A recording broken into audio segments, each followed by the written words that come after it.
Nasa banig na ng karamdaman ang 83 anyos na si Tatay Fernando.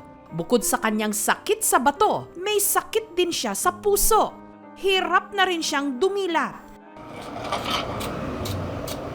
Si tatay ay naka-base na po siya sa oxygen. Minomonitor po namin yung vital sign niya. Nagkasakit po siya simula po noong August 2023. Siguro po sa katandaan na rin po niya, hindi na po nag-function yung iba niya pong mga organ. Tinapat na rin po kami na anytime pwede daw pong mag-stop yung heartbeat niya. Tatay. Sabi ko sa mga anak ko, hirap na si tatay nyo. Ay pagpapasa Diyos na lang natin. Kung hanggang doon na lang si tatay nyo. Love you, tatay. Kasi pag isa daw tao ay may sakit na, di ba, naghihingalo na, at hindi agad mawala, may iniintay pa daw. Ang tinutukoy ni Nanay Emelita na posibleng hinihintay ng kanyang mister. Ang matagal ng kwento-kwento na anak di umano ni Tatay Fernando sa una nitong asawa. Wala akong kaalam-alam na may lihim pala siya. Ni katiting, wala man lang siyang nasasabi sa akin. Kung sakaling may anak pa ngang iba si Tatay Fernando, makikilala pa nga ba niya ito bago mahuli ang lahat?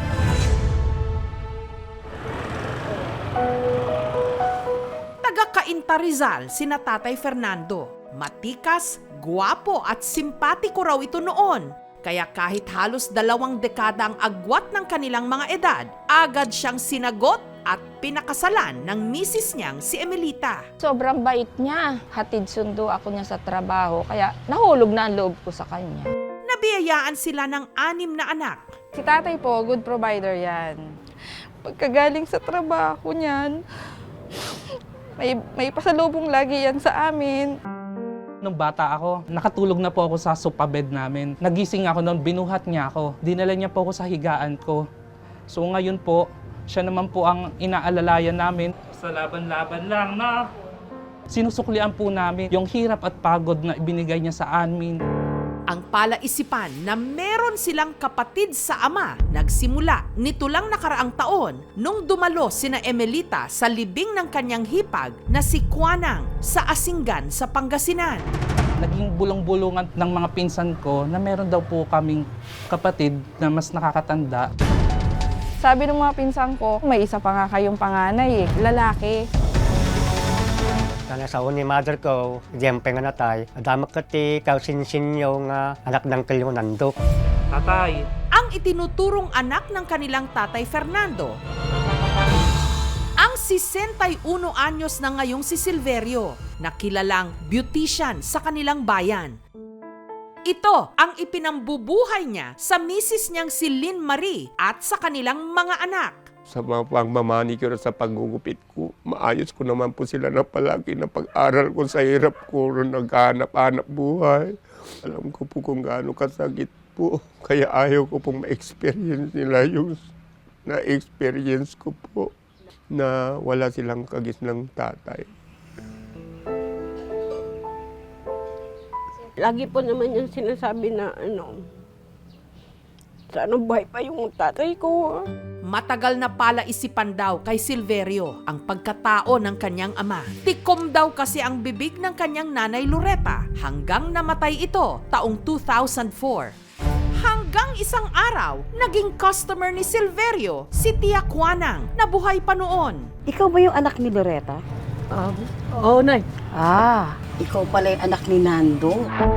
Nung siniservisan ko po sila, sabi ni Lola Kuanang, ikaw ang anak ni Lando. Nung kinasal sila, Lorita, kayong kapatid ko, hindi naman din po ako naniniwala kasi sinasabi na sa akin ni nanay ko na wala na daw akong tatay, matagal na pong patay. Salamat anak ha. Opo. Inaako nila akong kamag-anak, malapit ako sa iyo.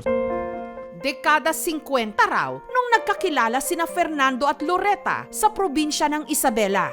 Mabilis daw silang nagkapalagayan ng loob hanggang nagdesisyong magpakasal.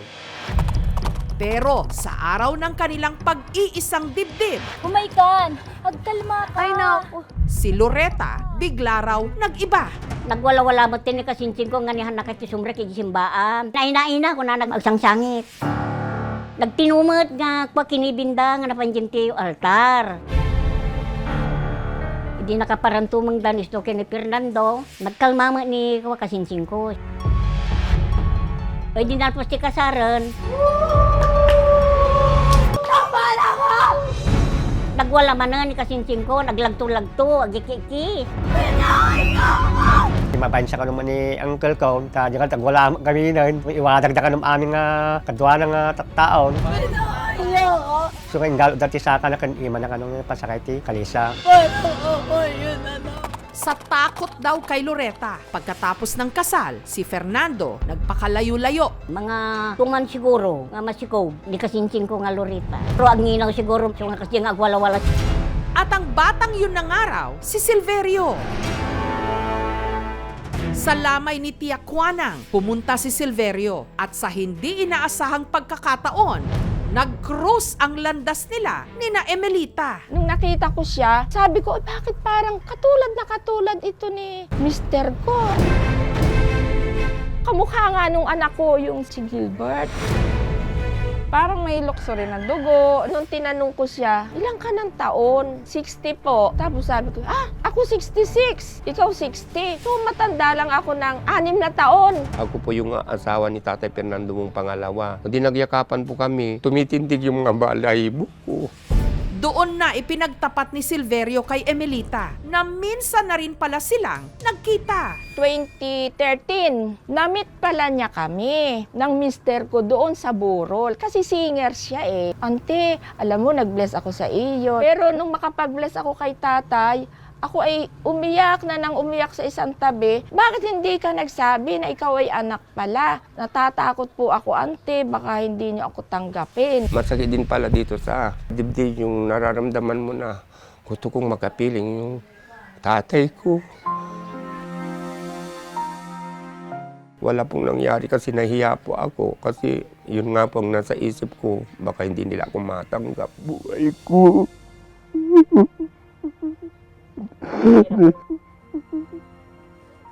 62 years old na ako.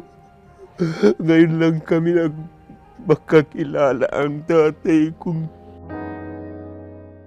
Tanggap man ni na Emelita si Silverio, meron pa rin silang agam-agam. Si Tatay Fernando kasi, nung malakas pa, hindi kinumpirmang nagkaanak sila ni Loretta. Tatay, kilala mo si Laurita? Nagulat din po siya hanggang sa nagkwento na po siya about sa kanila. May alam ka bang may anak ka kay Laurita? Wala daw siya pong anak dahil hindi daw nga po niya naiuwi si Laurita sa bahay after daw po ng kasal. Ang tanong ko naman po sa kanya, baka may nangyari sa kanila bago ikasal. Hindi na rin po siya nag-react. Kaya po, humingi po ako ng tulong sa KMJS para po sana mabigyan po ng linaw yung katanungan po ng pamilya namin. Para matuldukan ang mga tanong sa hiling ni Silverio at pamilya ni Fernando, sumailalim sila sa DNA test. Kung sakali man po maging positive, malaking tulong po iyon dahil yun po siguro yung kabuuan ni tatay. Dahil pagod na rin po siya. At sabi nga daw po, baka si Kuya Silverio na lang po yung iniintay bago po siya tuluyang mamatay. Mag-ama nga ba sina Fernando at Silverio? Bago ang resulta ng DNA, dahil mahalaga ang bawat oras, pinuntahan na agad ni Silverio sa Rizal nang hinihinala ng marami na kanyang ama para makita ito at makausap. Hello, anak! Andito na ikaw. Nakarating ka sa amin. Darating na. Kay tatay, ito. Kumusta na? Katatapos lang ni tatay ng dialysis ko. Nag-dialysis si tatay. Si tatay mo. Mga kapatid mo. Kasi ano, Ay, Thank you, Lord. dialysis niya eh.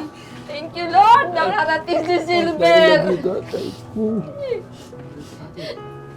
Narating mang... Ang tagal tayo hindi nagkita, tay. Nandito na ako, tatay ko. I love you, tay. Maraming salamat, Panginoon. Dahil ito na ang pinakakaintay ko. Na magkita tayo. Tay, naririnig mo ako, tatay. Andito na ang panganay mo. Dumating na ako. Ang sarap pakiramdam na nakita kita dati. Mayakap ng gusto. Na kung alam naman ni tatay mo na ikaw ay ipinanganak niya at hindi ka naman talaga pababayaan niya, ganyang kamahal ni tatay mo ang mga anak niya. Hindi man lang pinagtapat ni nanay ko noon na mayroon din pala kayong anak. Ako yun, ako. Ako, tatay, ang iniwan nyo na ang tagal-tagal ng panahon.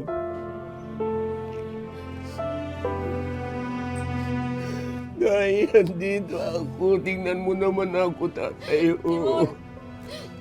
Tatay! Tay, Tatay!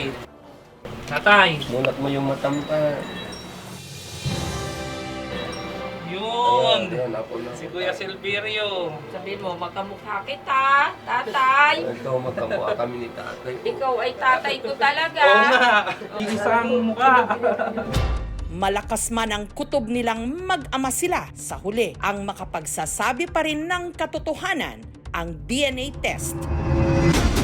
At kahapon lang, lumabas na ang resulta.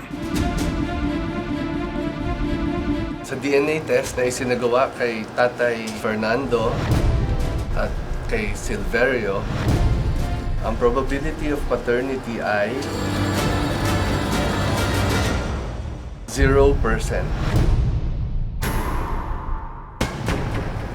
Hindi po si Fernando ang biological father ni Silverio. Kahit negative pong aming DNA, mahal ko pa rin dahil wala po akong ama. Sila lang po ituturing kong tatay ko. Wala rin din po ako kapatid at sila na rin po ang aking mga kapatid. Maraming salamat po dahil kahit papaano po, pinagtagpo mo kami na kahit hindi ko sila kaano-ano. Maraming salamat po, Lord, dahil may Negative po yung naging result, so nakakalungkot lang po sa part niya.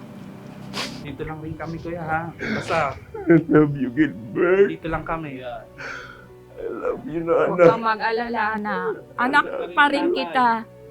Sa tagal nang ipinagtiis mo na wala kang kilalang tatay, tanggap ka namin, anak. Kayo ang nagbigay ng aking kasiyahan sa araw na ito.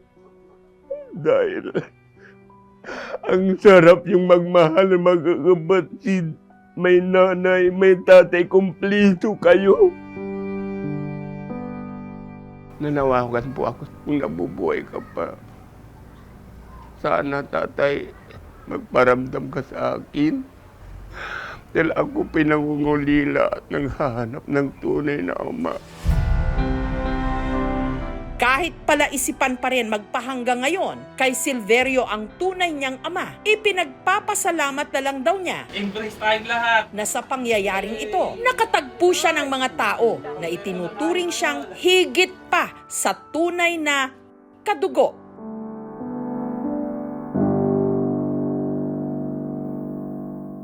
Thank you so much mga kapuso. Kung nagustuhan niyo po ang videong ito, subscribe na sa GMA Public Affairs YouTube channel.